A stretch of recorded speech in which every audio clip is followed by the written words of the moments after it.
And with us now, Tony Lupton. He is an independent candidate in the Prahran state by-election in Victoria, a former Labor MP for that seat, no longer a member of that party, as they are not contesting this by-election. Really nice to have you here. Thanks, Leo. It's great to be with you. So you are obviously, I guess, in an interesting position when you're a former MP, you're running not against your old party, of course, but just said they're not actually contesting. Why did you decide to put your hand up? In the first instance, it was because the Labor Party didn't stand a candidate. And I was not happy with that. And a lot of Labor members and a lot of Labor supporters were not happy with that, because not standing a candidate meant that there was a big gap. A lot of people don't want to vote for the Liberals, and they couldn't imagine voting for the Greens, and they didn't know what to do. And a lot of people started approaching me, and I thought it was the right thing to do, to give that genuine choice to people who wouldn't have been given a choice otherwise. The Greens are framing themselves as the kind of main progressive option in this by-election. They've been doing that as soon as Labor announced that they wouldn't stand here. I'm guessing you might not think that's the case, that you might be a better option for, Labor voters, a pretty significant amount of Labor voters who don't have a Labor candidate to vote for. Oh, precisely. Look, the people who ordinarily would vote for the Labor Party, or who would be thinking about voting for the Labor Party now if there was a candidate, I'm really their first choice. I'm a person with traditional Labor values who understands this electorate very well, because I've been here for a long time and I've been the former Labor member. The Greens are trying to ignore the fact that I'm running, and what I'm hearing and what a lot of people are telling me is that they're not happy with the Greens. The Greens have become an extremist party. They're really on about fringe issues, and they don't care about local issues. And there are a lot of people supporting me and helping me in my campaign who, up until not too long ago, were Greens people themselves. I'm interested in expanding on that there. You've touched on them being extreme, fringe. Any specifics you think that might be applying there as fitting that label? Yes, there's a number of things. And I think the Greens are really happy in creating disorder and chaos. They're, I think, more interested in issues far away on the other side of the world rather than local issues. And the previous Greens member, I get a lot of people saying he wouldn't even answer emails about local issues like public transport and other things around the area. There was a lot of dissatisfaction. So I think the fact that they're losing members, the fact that people have left the Greens in recent times, claiming that there were internal divisions and that there was a bullying, toxic culture, those sorts of things are coming out into the open now, and people are not happy. You make a good segue there. You mentioned public transport. The Greens recently announced their 50-cent public transport fares promise. They've put that as their kind of big pitch. I think a lot of people do agree, the public transport can be pretty expensive in Melbourne. What do you make of that proposal? And then more broadly, what's your own platform on public transport? I've already been out there criticising that Greens public transport policy announcement, along with many others like the Public Transport Users Association, who were also very critical of it. The needs of public transport in Melbourne are primarily about those areas that don't have adequate public transport or public transport at all. An equitable public transport system needs to make sure that everyone in Melbourne has good quality access to a frequent, reliable public transport system.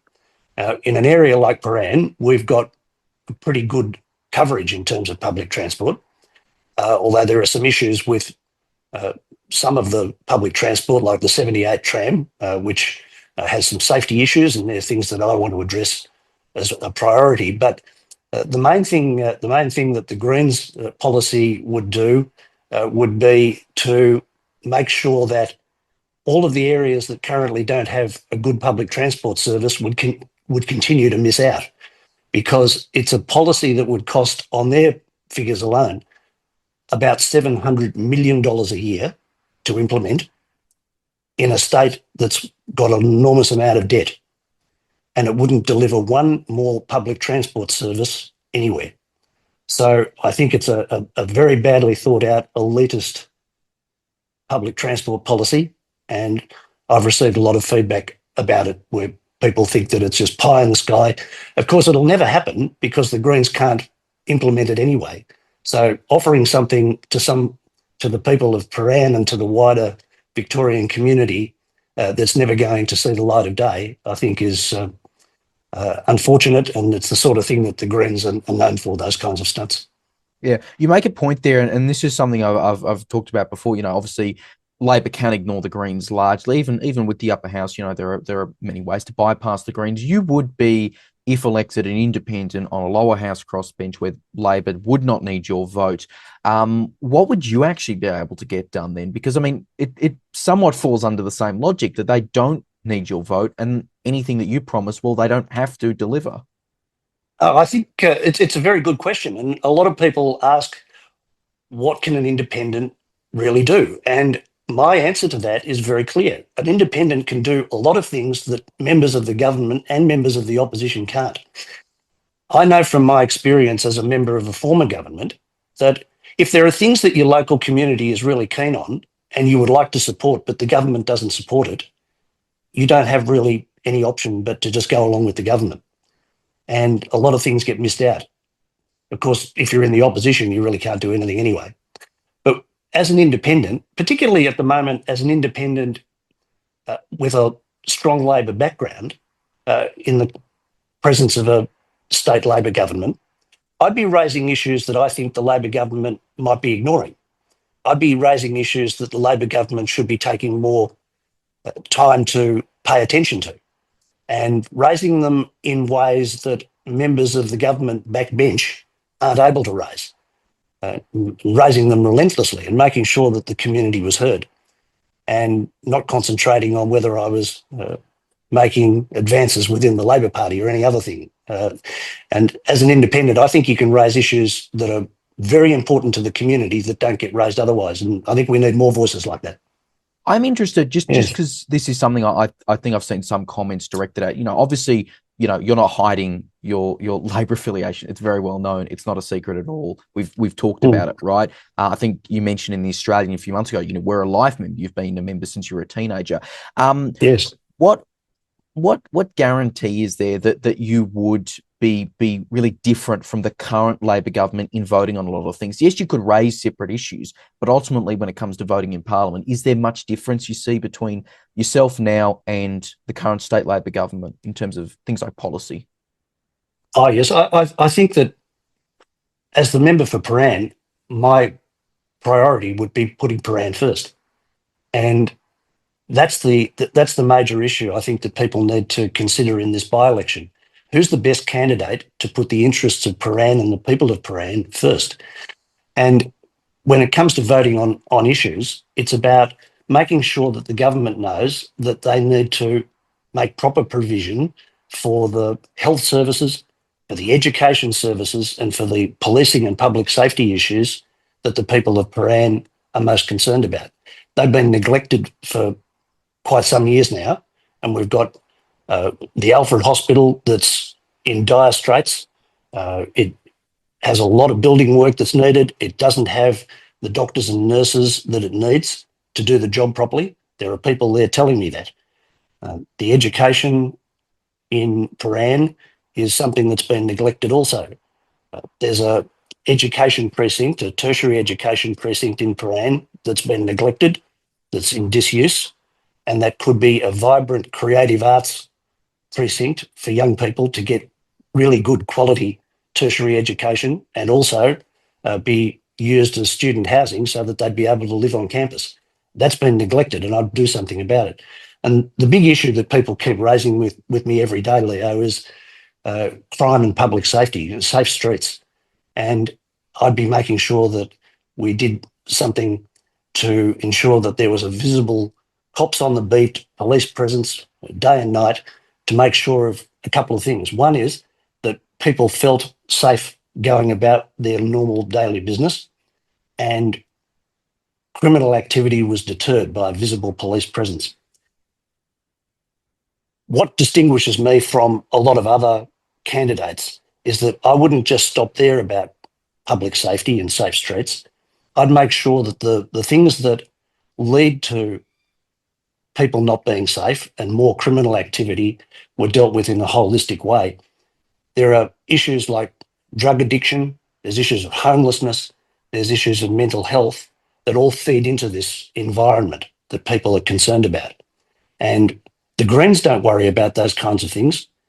And the Liberals, they have an approach where they say they're tough on crime, but all they really are interested in is longer sentences and so forth. But if they get into government, what they do is they cut services and it only leads to more crime and instability. So what I'm interested in is doing something more holistic. And the mental health area is one particular area of interest of mine because I've worked in that area over the last decade. I've, until recently, been a member of the Mental Health Tribunal. And in that role, I've seen that the mental health system is a system in crisis. It creates a lot of homelessness. There's a lot of people with mental illness who are also very badly affected by drug use, and the treatment and support for people to stay well and to get out of that cycle is basically missing. The system really is broken, and we've got to do something about those sorts of issues. So they're the kinds of things that I would be raising very strongly in Parliament to make sure that in a holistic way we ensure that we have safe streets and a safe environment so that people are able to enjoy living in a wonderful place. All right. Can I just ask something else? Because you alluded to it before regarding the Greens being concerned with overseas issues. And, obviously they have been talking about Gaza a lot. They've certainly copped some criticism for it, including of course, the Victorian Parliament. And I mentioned this before, you wrote about Labor's kind of response on this in the Australian back in October. Yes. While, yes, obviously there's really not much a state MP, a state government, a state parliament could do on this. There are voters who do care about it and they do reach out to their representatives at all levels of government. Is there a particular, perspective on that you would have for voters who might genuinely have concerns about this and want their MP to kind of reflect that? Oh, yes. Look, I think in the first place, though, Victoria doesn't have a foreign policy. The state parliament is involved with domestic matters. And the Greens are more concerned, as I said, about the Greens are more concerned about issues overseas, and one of the particular issues they seem to be concerned about a lot is the Middle East.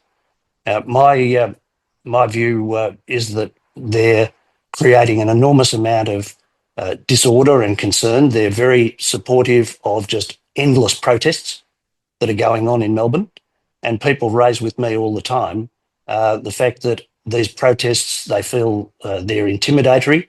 They're creating a very bad environment in Melbourne, and when these sorts of things go on, people are avoiding the central city area of Melbourne, and they don't feel like they can go about their community in the way they should. So I think these protests have gone on far too long, and there needs to be an end to it. And we need to concentrate on making sure that local issues are dealt with, and the Greens don't care about local issues. That's the problem. I just finally, at some level, putting aside, getting your own message out there. The fact is, a lot of people aren't going to be aware at the moment that there's a by-election on. As I think we alluded to before, there might be some Labor voters who could be turned off by the fact that they don't have an endorsed candidate on the ballot. How are you going to get that message out there in this really short time frame that there is a by-election on and that you're running with those traditional Labor values? Yeah, well, I'm using all of the normal avenues that you do to get across to people in a campaign, but obviously it's a very short one. One advantage I've got is because I'm well known in the community, and that's a big advantage for someone when there's a short election campaign. So I'm connected with an enormous number of community groups around the Prahran electorate because of my experience as the former member and as somebody who has lived here for a long time. And I've activated all of those things, and I'm out there talking to as many people as I can. And the response has been absolutely terrific. And I'm just delighted with the amount of support that's coming out. Right, we will be covering this campaign very closely. Best of luck to you. Thank you very much. Thanks, Leo.